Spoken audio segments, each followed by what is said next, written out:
All right, welcome everyone to another edition of Deconversion Stories, and today I'm chatting with Jared right here, who you founded, I think, the Humanist Fellowship Assembly over in Fort Wayne. Yes, I did. Oh, I Awesome. remember you now. Yeah, we met him at I- Better, dude. Yeah. I remember your sweatshirt. Oh, buddy, wait till you see what I ordered. Oh, you think you're cool now, Neil? Is this a cool anime related arms race to see who can go? Well, Oh, One Punch Man, nice. Saitama senpai. No, it's not. I saw it and I like, fuck, that's really cool. I need to have that. Well, I need to get one cooler now. Jeez. Whatever it is, I gotta beat you. I can't have it, man. All right. Well, you try and do that. But anyway, welcome to the show, Jared. You know what I do here? I chat with folks about their journeys away from their previous beliefs. So I basically just ask the guests to kind of take us on that journey, go back to when you're indoctrinated into the whole soiree of nonsense, and how you found your way out of there. Well, I mean, like most people are, I was born into the church. I was born indoctrinated. It was a small, like, Southern Baptist church in rural Indiana. And I mean, I was dedicated to the Lord at like 3 weeks old. So I still have my dedication letter, like, in my living room, just to remind me, like, what a bitch indoctrination can be. And I mean, I grew up in that church until about the time I was 15, 16. And most of my earliest memories are of in that church. Like, I remember sitting at the pulpit at like 3 or 4 years old, listening to the puppets, like the little puppet shows that they put on they had little puppets that preached the gospel and stuff just for the youngins. And then I remember listening to the pastor give his little like speech to the kids and stuff. And I remember like sitting in the pews thinking like, this is what heaven is like, just kind of staring at the yeah. So kind of a shitty heaven experience, but You mean this is gonna go on forever? and Boy. yeah, to young me that sounded like heaven. Like, I thought that it was gonna be just like stained glass windows everywhere and streets of gold. But I mean, I was never really given much of a choice to disbelieve. I was never given the tools to question. I was expected to believe. Like, Yeah. it was just, that's what was expected of me, and that's what I did. So, I mean, I was thoroughly indoctrinated into the Southern Baptist culture, and from birth. And then, around 5 or 6, I walked down the aisle and, accepted Jesus into my heart. That must have been painful. Yeah, it actually it was completely painless, honestly. I mean, it wasn't even that big of a deal to me. Like, people always say, oh, I accepted Jesus into my heart at like 30. Nope, I did it at like 5. And it was like, I had always had Jesus in my heart, so what's the big deal? Like, from the time I was born to the time I did it, I was like, that's not really that big of a deal. But I got baptized at around 10, and that was a big deal to me. I remember thinking, like, I was washed in the blood of the Lamb, like that old hymn that we used to sing all the time. And as disgusting as that sounds, it was awesome to me. Like, I thought I was going to get to go to heaven and spend eternity with my family. And, but somewhere in between the time that I accepted Jesus into my heart and the time that I was baptized, my family life started to fall apart. And yeah, like my dad, his drinking and his drug abuse and his abusiveness, it led to a lot of like resentment and anger towards God. Like, why are you letting this happen to me? Why I've been a good Christian my entire life. Why is this bad shit happening to me?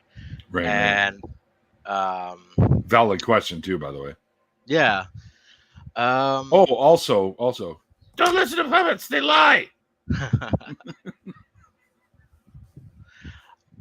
So yeah, my dad, he there were times where I was like scared for my life and scared for my mom's life and my brother's life. Oh, And man. it was a terrible experience, and I was like, why can he not just get his shit together and be a good Christian? But Hmm. eventually that happened, and he got sober, and he went to AA, and he chose Jesus as his higher power, and that's when he became like a hot for Jesus Christian, like just constantly nothing but Jesus, Jesus, Jesus this, Jesus that. And Right. he let everyone know that Jesus was what kept him sober, not his family, not like anything else, but it was Not his Jesus. own choice to give it up. Yeah, no, he had to have something, and he chose Jesus. So we became really involved in the church, and you know, my mom started working at the church, and my grandparents, they sang and played guitar in the worship band with my dad, and like life was good for a while. And at 10 I got baptized, and I started taking my religion really seriously, and I went to school with my Bible, which I kind of thought I was like as of a like an act of defiance, like, oh, I'm not supposed to have this here. I'm fighting the worldly secular authorities and being a good Christian and taking my Bible to school. And I proselytized to my peers, and Oh, jeez. yeah, I was that kid. But I donated all of my allowances to the church, like every cent that I ever earned as a kid. And I remember I had saved up like $50 to buy a bike or something. And I was like, no, I'm going to be like Jesus, and I'm going to give this to the church. And then lo and behold, they renovate the basement and the pulpit and all this stuff with the money. And I'm like, I don't think anything of it as a kid, but now I'm like, my money went to do this for the church, not to like feed the homeless or help anyone. It went to helping the church. Hmm. But I went to and set up VBSs for the I would have been church. like, refund. Yeah, like give me how and without a brand new bike, how the hell are you supposed to catch the ice cream man? He's not slowing down. He knows you're running. So yeah, once they both like basically worked for the church for a few years, and church basically became my sanctuary from a shitty home life. So I mean, it was like they put on a face for church, and that was what I got to see, and that's what everybody else got to see, but I got to see behind the curtain. And a couple years later, thankfully, they divorced, and it was, well, I mean, it was a really bitter divorce, ugly divorce, and I began resenting God even more. Like, I've done everything you wanted me to do, and still nothing good in my life, nothing. I'm not like living a good life, and like that's exactly what you would expect of like a um, of someone who's doing good in their lives, and that's just what I was seeing. So I started to resent God and hate God, and but I still went to church. I still thought of myself as a good Christian, and I started going to church with a couple of my friends, and they were like non-denominational churches, so they could sprinkle in whatever nonsense they wanted from all different denominations. So the one I went to called Shiloh was all about love and peace and acceptance and kindness, and it was just a good That's place okay. to be. Yeah, and it was never a harsh word like about anyone. It was all like a close community of great people. But the other church that I went to with my best friend, it was more conservative, and that's where I heard like my first anti-homosexuality sermon. And like I mean, the the church that I went to growing up, like definitely anti-sexuality, but it was more background. Everything was sort of like tacitly taught to you. It was all like in the background, hidden behind. It was a behind closed doors type of thing, and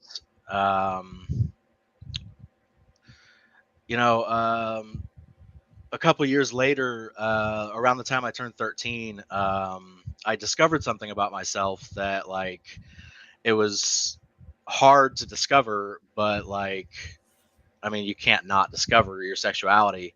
So I discovered that I was bisexual, and I basically knew that I was going to burn in hell. Like from the teachings. Yeah, it was It's okay. You're not really gonna.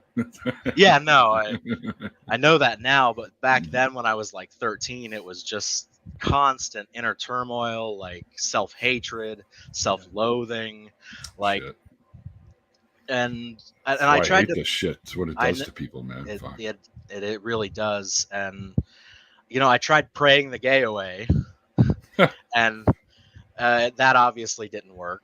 But so I tried burying those feelings as deep as I could. Like I pushed that all into the background, and I was like, I'm gonna go about my life as if these feelings don't exist. And I tried to hide it even from myself, like from everyone else. I took it out in the backyard and buried it in a box and was just like, forget about all this shit. I'm a good Christian. I'm definitely not attracted to guys. And I went on with my life as best I could with this like growing pit of depression and despair in the background of my religious experience. And, during this time, I started going on missions trips with the Southern Baptist church that I went to. And you paid like $150 to go break your back for Jesus. And, wow. Yeah, $150, seriously? Yeah, like what they did was they took the $150 and they rented out like a local mega church or a school or something, and you would go rebuild people's houses in the name of the Lord, and you would build them like, goodness. Yeah, you'd build them like access ramps to their houses, and I'm really proud of the amount of good that I did in these communities. Sure, but sure. But we went and we proselytized the community as well, and we would get done with the work, and then we would go back and we would shower and clean ourselves up, and then we would praise the Lord for like 2-3 hours, reading our Bibles, people raising their hands and singing, and just constant like praising the Lord for like a week straight. And like during this time is when like the first brick of my faith started to come out, like the first brick out of the wall. And it was one year. Pink Floyd going through my head. Yeah, I was about to say. I got to throw in a rock and roll reference. I love me some Pink Floyd. Oh yeah. But actually, Roger Waters is coming here very soon. Oh really? He's going to do a bunch of the Wall stuff too, and some of the other stuff he's involved with Floyd. So it should be pretty fun. Yeah, I love Pink Floyd and Led Zeppelin and the Doors. I like you even more now, Jerry. Yeah, I'm a big 60s and 70s rock kind of guy. I love Woodstock era stuff. And hey, the position of co-host has been filled, Jared. You don't have to continue. Thank you. All right, bye everybody. I keyed. Of course, the Who. What are you talking about? Tons of puppets. He changed his name already. Damn, he's fast. Yeah, he's good. Sorry about that, Jerry. Go ahead. Oh no, you're good. So like the first brick that came out of the wall was during biology class, and I remember that like I really understood biology really naturally, and it came to me like just naturally, and I really enjoyed it. But I remember sitting there thinking, okay, this is all bullshit though. I come from Adam and Eve, not some monkey. And then my teacher, yeah, I'm still an ape, but yeah, I was technically correct. But But I remember that Mrs. Hughes, my biology teacher, brought out the replica skulls of all known human ancestors, and she had Australopithecus afarensis through us, Homo sapiens sapiens, and it completely shattered my belief in a literal interpretation of Genesis, like that I had been taught growing up. And I was just like, okay, what the fuck? This is not what I was taught, but this is obviously true. There's no denying it. And so I did what any rational does, and I molded my beliefs to the evidence. And I was like, okay, evolution's true. Oh, excuse me. But it didn't like destroy my faith. It just made me sort of reevaluate what I had thought about my faith. So, I mean, that was like yeah. Knowing the new information, where did that sort of lead you when you say you reevaluated your faith and now figuring that the Garden of Eden story is probably just fictional? Where did that lead you to sort of reassessing how all of that falls into place? I just went with the basic God-directed evolution. I never really like thought like, okay, this devalues Jesus' sacrifice on the cross. There's no original sin. That all came later. But like, I was, so not long after I started doing all of that, my mom got remarried to a guy, and he wasn't very religious. Like he had some cross tattoos, but he never went to church. And I kind of like was apprehensive of him at first, but then he turned out to be a pretty cool guy. And I was just like, okay, so he's got a decent life and he's not religious. And what does this mean for me? Like, why is doorknob head. Sorry, carry on. So that was the first time that like atheism as an idea occurred to me. And I remember I was sitting on my bed in my room, and I was just like, if you've ever seen Julia Sweeney's Letting Go of God, it's like, yeah, she says she follows me on Twitter. Oh, really? That's awesome. But it started like a small voice in the back of my head, and it just kind of grew and grew and grew until it was like in the forefront of my mind, and it was just asking one question over and over again, like, what if there is no God? And I basically sat there having like a panic attack on my bed, like, what if there's no God? What if there's no God? And I was just like repeating it to myself over and over and over again. And then I thought like, oh no, I'm blaspheming the Holy Spirit. This is the one unforgivable sin. Like, oh, no. I can't be doing this. I'm going to burn in hell. So I shut that voice down, and I was just like, I let that lay dormant for like 6 or 7 years and just kind of ignored it, ignored my questions and went along with the flow of things. And, shortly after that event, my parents, or my mom and my stepdad, they moved to Fort Wayne here, and I completely stopped going to church. I was just like, okay, I don't really care too much about all this. I was still a Christian, but I was like, I don't really need to go to church to be a Christian. I can still read my Bible. I can still have a relationship with God, even though I'm kind of mad at the prick. And I'm like, I just stopped going to church. And, I graduated high school in 2012, and pretty much immediately joined the Marine Corps after that. And wow. Yeah, I was just like, let me get as far away from my family and my community and everything as possible. And I was plus just they pay for your schooling too, right? So yeah, I was I went to college for a while, but eventually dropped out. Just wasn't for me. But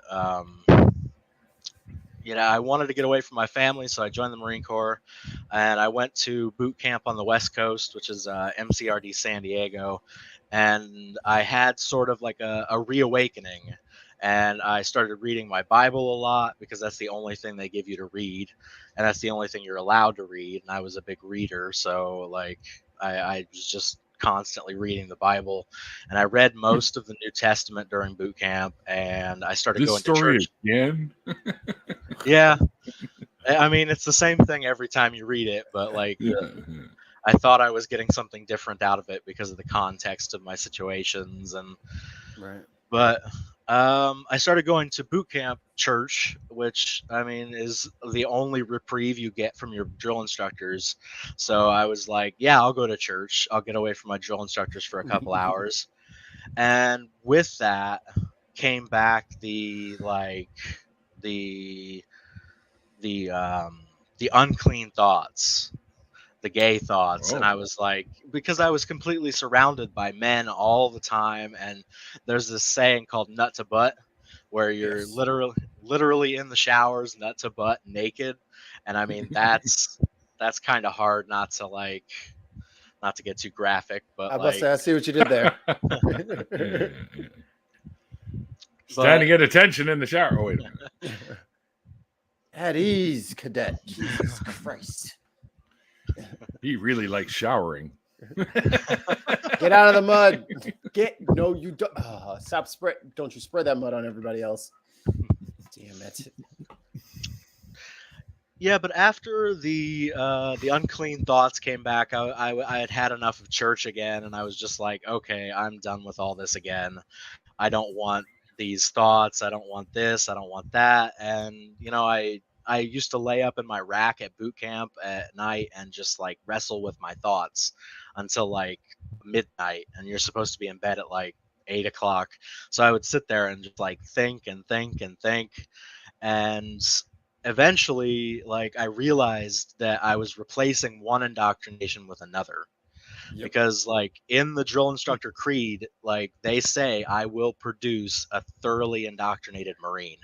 They actually tell you that they're going to indoctrinate you, and that's exactly totally that. I mean, and I was leaving one indoctrination and joining another. It was like an old brotherhood and a new brotherhood, and I willingly walked away from the old brotherhood and into the new one. And then I went to Marine combat training and just continued to like not give a shit about my faith, not think about it, not try to like just not think about it. And then I went to MOS school, which is where you learn your job. And it's again, I just kind of, religion just kind of slipped my mind. It just wasn't something I was like thinking about at the time. I was trying to think about how to be a good Marine and try to do my job. Yeah. So I got stationed on the East Coast boot camp, which is Marine Corps Recruit Depot Parris Island. So I went from one boot camp to another boot camp, but I wasn't a recruit anymore, so I didn't have to do all the recruit shit. But that's where I really started like falling away from my faith. Like I had not given it any thought, but I was still like a good Christian until I got to Parris Island, and then I started drinking and partying. Hell yeah. Fuck yeah. Like, having a good fucking time. And nice. I just, yeah, fucking, it was terrible. 110 degrees all the time, 100% humidity, and being drunk as shit for PT in the morning, like throwing up all over the place. Like, it was just a fun time. To be young again. Yes, I was 18, 19. Oh, yeah, you're fucking invincible. Yeah, I was just drinking a handle. And imagine being that young again and knowing what you know now. Yeah, I really wish I would have definitely. Wouldn't be doing that shit. Definitely not. I do not recommend. 0 out of 10. But a couple of years into my my enlistment, I got married, and my wife had already had a kid with another guy, and they moved down to South Carolina. And that's when I wanted to, like, because now I have a kid, I wanted to learn more about my religion so I could like tell them what to believe and teach them like the right way to go in life. So I started actually reading my Bible, and I was like, I'm going to read this thing all the way through. And I got through like the first 5 books, and I was just like, okay, why the fuck was I never taught any of this? Lot offering his daughters to be gang raped. Yeah. Fucking. Wait a minute. slavery, fucking just all this genocide. And I was like, okay, give me a second. I need to like figure out what the fuck's going on in this book. And I jumped on YouTube and I started watching debates and lectures and just random YouTube videos, and mostly from apologists and stuff, trying to like from the Christian perspective, trying to keep like my faith alive a little bit. Like, and then I found a video, Richard Dawkins explodes at bullshit in the Bible, and I was just like, okay, he's got some good points. Wait a second. He's making more sense than all of these apologists in like a 13-minute video, and I've been spending weeks and months trying to figure this shit out for myself, and he's made more sense in like 5 minutes than any of these apologists have. Right. And then I went down the Four Horsemen. I started watching Christopher Hitchens and Sam Harris and Daniel Dennett, and all bets were off. I was just like, it didn't take too long before I was like identifying openly as an agnostic atheist. And, you know, I kept it mostly to myself. I didn't like go out and start like, I'm an atheist. Like if someone asked me about my religion, I would be like, yeah, I don't really believe that anymore. But I kept it to myself because, oh shit. That's okay. Just throw it on the ground. I caught my ring on the corner and it flopped off the computer. So I mostly closeted and didn't really tell anyone. And then like 6 months before my EAS, my end of active service, my wife moved back here to Fort Wayne and to get my house in order and all that shit, like because it's kind of a shitty house and it was even shittier before we moved in, and she kind of took a hold of the reins and fixed up the whole house by herself. And wow. Yeah, she did a lot. It's a lot of work. It was she scraped floors and redid she was scraping glue off of floors for like weeks, and she did so much to make this house livable. But while she was here in Fort Wayne, I was pretty much alone, so I developed quite the drinking habit. Because I mean, being a Marine and like drinking all the time, I mean, I would sit around and finish a case, or drink like 6 or 7 martinis in a row, just watching a movie or something, and then get up still drunk in the morning and run 3 miles, 4 miles, and be throwing up everywhere. And everyone's like, "Oh, Bridge, are you all right?" And I'm like, "No, I'm not all right. I'm not good, yo. I'm not good. I'm falling out here." But then I realized that I was substituting religion and drinking. Like I was trying to find some way to forget about my sexuality and all these things that I've been thinking about. And I realized that I needed to come out as bisexual to someone, because it was like destroying my mental health. And I was really depressed, and all this drinking wasn't helping. So I went to my friend's room and I got shit-faced, and I basically had a panic attack before I could tell him, and he was all worried, like, what is it? And I was like, I just blurted out like drunkenly, "I'm attracted to guys." And he was just like, okay, good. He puts the shovels in the garbage bags and everything else down. He's like, God damn it, don't scare me like that. That's exactly what it was. He thought I like murdered a hooker and stuffed her in my wall locker. Oh, we got to get some bleach. Oh God, the store's closed already. But yeah, I came out to him and he was just receptive immediately, and it was like a weight was lifted off my chest, and I was just completely free of my religion and free of all this nonsense that I had been preaching to myself about the immorality of homosexuality. And I wasn't completely free. I hadn't told the world or anything. I had told one person, but that was enough for me to feel accepted. Right. The icebreaker, right? It was, yes. And then I EAS'd, I got out of the military, and I moved back here to Fort Wayne, and basically took a 6-month hiatus from everything. and I smoked weed all day. I fucking just all I did video games and watch TV, and I just took a break, and that's when I took my deep dive down the atheist rabbit hole, and I started reading and writing and just constantly researching anything I could about religion and its harmful effects. And in effect, that's when I became like an anti-theist. Like, religion is bad. I don't want it to exist anymore. It's harmful. It's nonsense. And I started watching the Atheist Experience and Dan Barker and like Dark Matter 2525 videos and all the atheist YouTubers.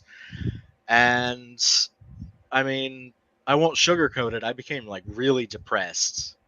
Atheism didn't immediately like help me become this happy person. I had thrown off all the nonsense, but I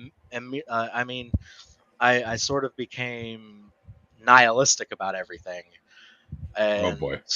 yeah, I was in a dark place, and I got really depressed, and then I went to the cuckoo's nest for a while, for like a week, 2 weeks, and I was diagnosed bipolar and diagnosed with a couple other mental health issues, and got on medications, came out, and I was just like a completely different person. I was like, I don't need religion to give my life purpose. I have purpose. And eventually I went to college to major in history, and I wanted to focus specifically on religious history and Christian history in specific. And I really wanted to understand it in full, why people believed what they believed, and why I believed what I believed, and what I actually believed, and what I believe now. And I kind of fell into atheism. I jumped in with both feet, and I was just like, this is something I want to do with the rest of my life. But then I sort of started getting depressed again, because I hadn't come out to my wife as bisexual, and I was really dreading that. And I was like, what if she leaves me? What if nobody accepts me? Right. And and eventually I was sitting in the basement listening to Joe Crocker's version of With a Little Help from My Friends, and smoking a joint. And I was just like, all right, I'm doing it. I'm coming out. I'm not waiting anymore. So on our 4th anniversary, I came out as bisexual to my wife, and she was just the most accepting, loving, kind, and caring person.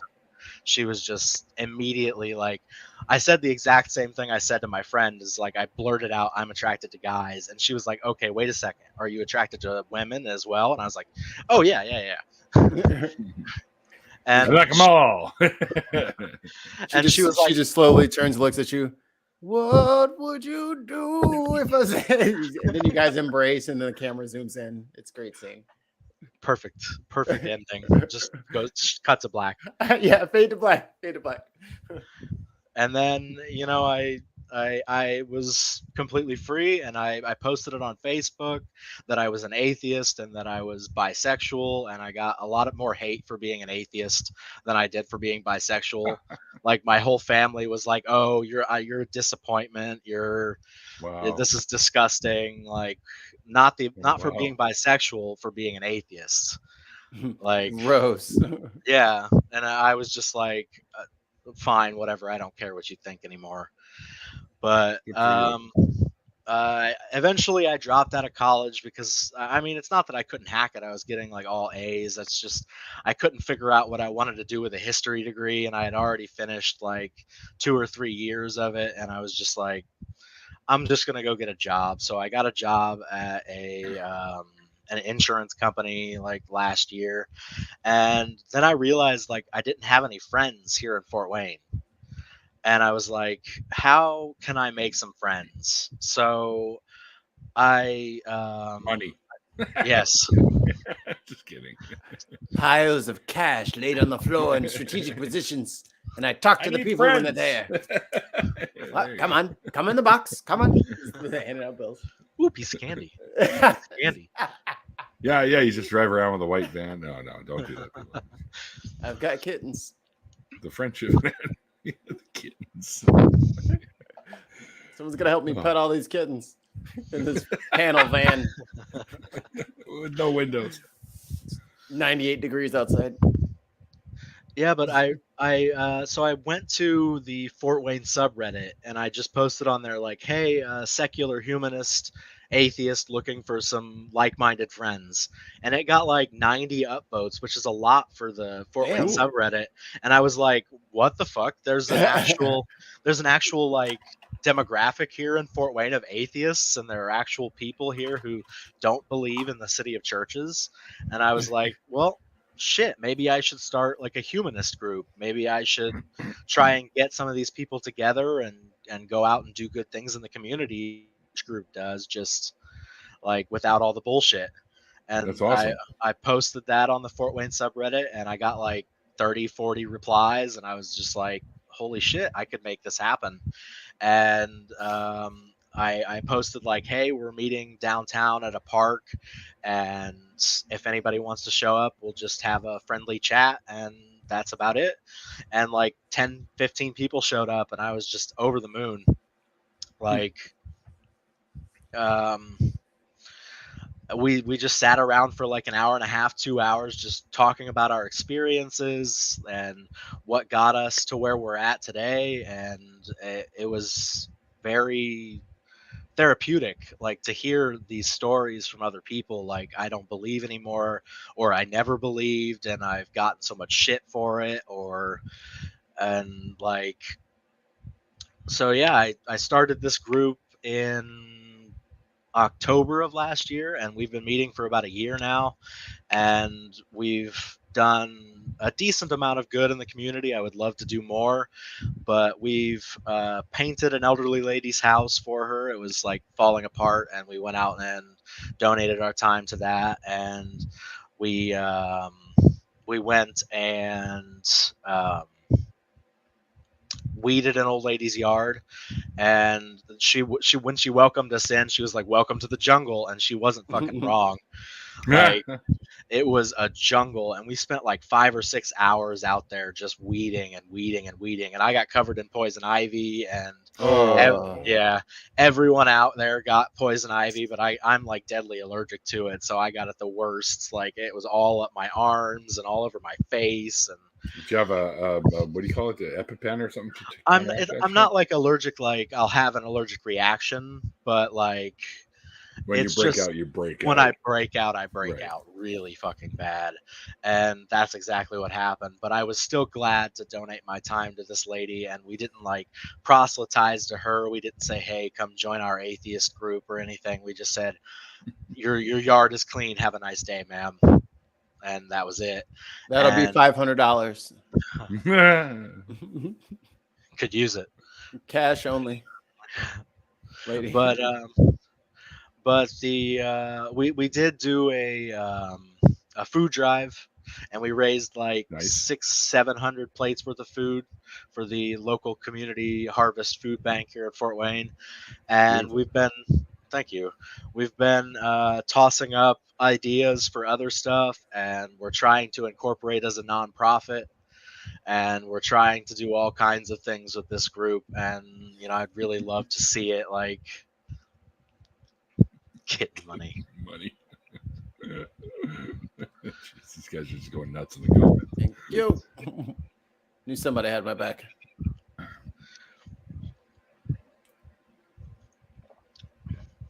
But is that a martini? Oh no, that is just water. But I wish it was a martini. Martinis out of a plastic cup. Man after my own heart.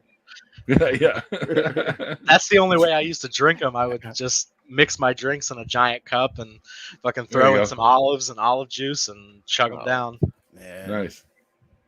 I like olives. I like drinks with substance. I've always hated olives. Like, really? Yeah, I'm Greek. Like, my family's Greek, and like everyone's like, "How do you hate olives?" That's what Greece is known for. Like, that's why they were mad at you. It wasn't the atheism thing. It's not liking olives as a Greek. They can't suffer it. It's worse than apostasy. Even the heathens love olives. Teeny kitten in a cup better than a martini. Oh God. A martini kitten. He's just holding the olive. Please don't eat me. Yeah. Yeah, but for to raise money for the group, I actually, like, over the last couple years, I've been like writing atheist posts and stuff and posting them to my Instagram and my Facebook just for anyone to read. And I put them in a Word document one day, and I was just like, I could make this into a book, because it was like 100 pages long. And I was like, I could like just put an introduction on this and format this a little bit, and I can make it into a book. And if you don't mind, I have it right here. I could show it if. Yeah, dude. Are we talking about the ranting and raving? Yes, ranting and raving. I just published this like last week, 2 weeks ago, and it has. Where can people buy it? Is there a link to it on your website? Yes, there is a link on my website. It's like the very first thing you'll see if you go to the website. Perfect. And I've linked that below, just so you guys can go to his website, and all of his valid link, or not valid, all of his what's the word I'm looking for? Pertinent. Yeah. I guess that would work. All of the pertinent links are there for stuff. So there you go. Oh, Mikey found it anyway. So there you go. Booyaka. He's imitating me again. My Google foo is strong. Google foo. Yeah, so it's basically just a compilation of essays that I wrote over the last couple of years on anything that popped into my mind. Like one of them is not called Nonsense. It's about how like most Christian beliefs are nonsense, and it goes through and lists like, if you believe that a 600-year-old man built a fucking Sioux boat to stop the flooding of the world, you believe ahistorical nonsense. And it just kind of goes through and lists all these different beliefs. And like there's like one on hell and one on the teleological argument, or just anything that I thought was pertinent or relevant, and just threw it into a book and published it. So I mean, if you want to read them for free, they're all on my Instagram, but I would very much appreciate you buying the book. Is there an Audible version? No, there is not an Audible version. I couldn't get Seth Andrews. Oh, really? You need him to do it? I'll do it for you. Oh, really? I just don't have the radio voice. Oh, okay. Well, I've been told that I can do a pretty good job. I've done some voice work before. I'll start booking Neil out for that kind of stuff. Like, Neil, I have a book for you to read. Oh, thanks. Where is it? No. You're going to actually read the book for the Audible. You'll get to read it as you're reading it out loud. It's fun to do that kind of shit. I got your new book, but there's a catch. You have to read it out loud. Okay. And that's pretty much where I'm at today. I mean, that's pretty much my story. Oh, yeah, there we go. Yeah, I mean, it sounds like these things kind of just started flowing into you, and you couldn't really get a grip on it, and it didn't seem to match what you were taught. And that's a fairly common trait. I mean, like all this, especially when you hit like school and stuff that's outside of like churchy type schooling, and you start getting to know all the actual basic natural facts and stuff like that don't jive with, no matter how. I mean, I know there are people out there that try to make it like it's jiving, but it doesn't. Yeah, I could never mesh them together. It just yeah. What for the book itself, like when you decided that you just had all these different writings and you felt, why don't I put them all together and share them with folks? Or is that kind of what that's making it? Yeah, that's pretty much. I mean, I wanted to share my ideas, so at first I went to all the Facebook like atheist groups, and then some of them would get like 5 likes, and some would get like 1,000 likes, and I'd be like, maybe I should do something like with these. Maybe I should do something more with these and try actually writing, because most started out as like 4 or 5 paragraphs, easily read online, and I kind of went back and edited them or changed them up a little bit or got rid of some altogether, and I wrote some specifically for the book so it wouldn't feel like I was just copy pasting like a bunch of the same things over and over and over again. Well, that's pretty cool. If it's not too personal, what was your MOS? 0111. It's an administrative specialist. I was just a pencil pusher. It never ceases to baffle the mind how all of you, no matter what branch you're in, you all have memorized everyone's OS. I have 14 Bravo. Oh, Bravo 47. Oh, yeah, Charlie 63. I'm like, how the hell do you know this? How do you just have this stack in your brain somewhere? You're 20 years out and you still remember everybody. It's all part of that indoctrination, my friend. Yes, it is. All part of that indoctrination. Jeez, it's crazy. I don't even know what day it is half the time. That's because you stay up all the weird hours and shit, though. So they kind of just blend into each other after a while. There. My nights are more like brunches. Brunch to midday. That's my night. I'm up the rest of it. Well, Jared, what about nowadays with your family? How's the relationship nowadays? Well, I mean, with my mom, it's getting better. I mean, she has her worries. Like, she's still a Christian, so she has her moments of like, oh no, what if he goes to hell and all that. But I mean, my grandparents, I don't talk about it with them. And sure. I mean, my dad, I don't talk to him at all. There was an incident at Easter a few years ago where I'll just tell you, we were sitting down and we were having a heated debate about gun control, and I'm a Marine. So I was like, I love guns, but I'm also a liberal. And this was right in the wake of the Las Vegas shooting. Yeah. And this was like a couple months after the Las Vegas shooting. And I was just like, people should not have these weapons. This is ridiculous. Why is this allowed to happen? And he was like, they'll take them from my cold, dead hands. And I was like, yeah, they will take them from your cold, dead hands. And he didn't like that very much. So he got up and choked me. Choked you?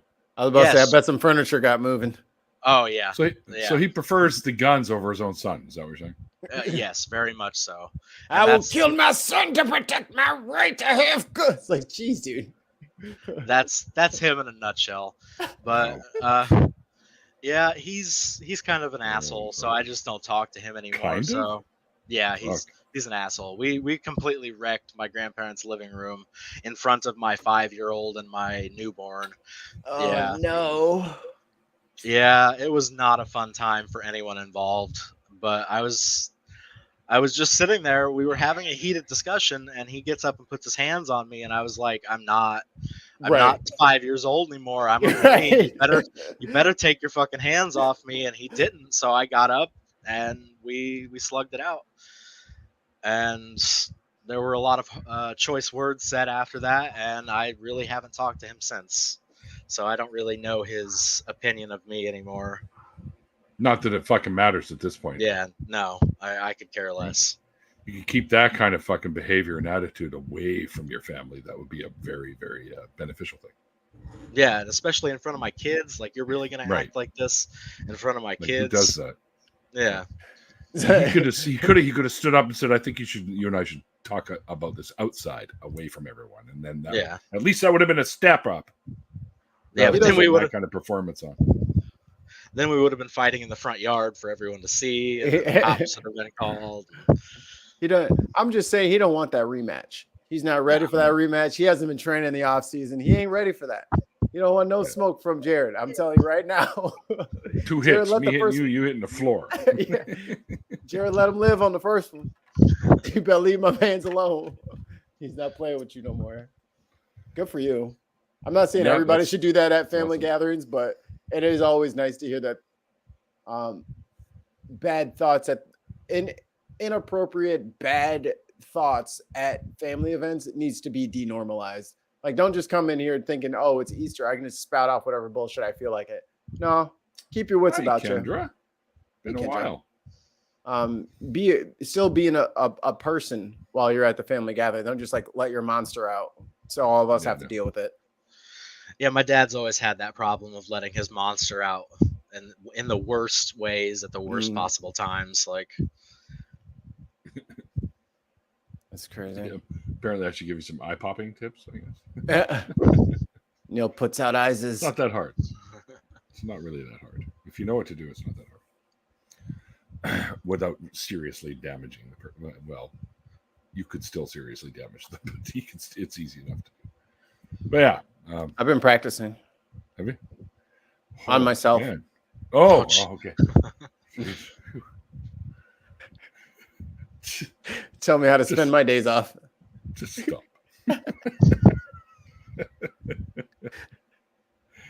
Like you're gonna show up on the show one day and it'll be like those glasses with the eyes that dangle. One. It's like, what the hell? You should get a pair of those and just show up with them one day. Like, it's just like, Neil, isn't this funny? He's like, oh my God, Mikey, go to the hospital. What are you doing? I did it. Isn't it 2 funny? cups of tepid water and get over there. And don't drive. No, it's good. I got these goggles. These scuba goggles. I'll just pop them in there with some water. We'll be fine. I'm just picturing Kill Bill or Rips Hat. Yeah. Yeah, no, don't do that. I will not put my eyes out and try to drive with them. Okay, very good. What would you say we get into the after party? By the way, guys, tonight the after party is just going to be about an hour long because I have some plans. A family member has flown in all the way from Nova Scotia, from your neck of the woods. Nova Scotia. And so we're going to be doing a little get together a little bit later. I'm going to be late, of course, because of this, but they knew that ahead of time. So yeah, I just want to thank you, Jared, for coming on here and sharing all that with us. Well, thank you for having me. You've always got community and people that will stand by you here, just so you know. Yep, and that's why I'm trying to get further into the atheist community, because I haven't really stepped into the online atheist community, and I really wanted to get in and share my story and say hi. I'm Jared. Excellent. And you were on with Oz yesterday, I believe. Oh yeah, he re-premiered it was a couple weeks ago that we did it, and he re-premiered that. I was on. That's what it was. That's okay. Right. Which I don't think I have a link for that one, but Mike will probably find it there. I think it's if anyone wants to go check that one out as well. I saw a little bit of it myself. So anyway, thanks everyone out there in the chat. You guys are awesome. Thanks for hanging out. Also, my wicked patrons, you guys, I couldn't do this without you guys. So thank you for everything that you do for the show. It does help. And we'll get into an after party in about 10 minutes or so. And then if you'd like to join us for that, you certainly can send us a link and you can hop in here with us. A link to it is also in the description box below in case you just want to hang out in the chat with all the other goofy guys out there or folks, I should say, out there that they're always having fun in the chat. All right. That's it, folks. And until next time. No, not on Zero. Zero's my little dog. I wouldn't do that to Zero. Oh, or would I? Zero's so cute. Until next time, guys, like I always say at the end of the interviews, like the late, great Christopher Hitchens once said, it's called faith because it's not knowledge. And we'll see you guys next time. Bye.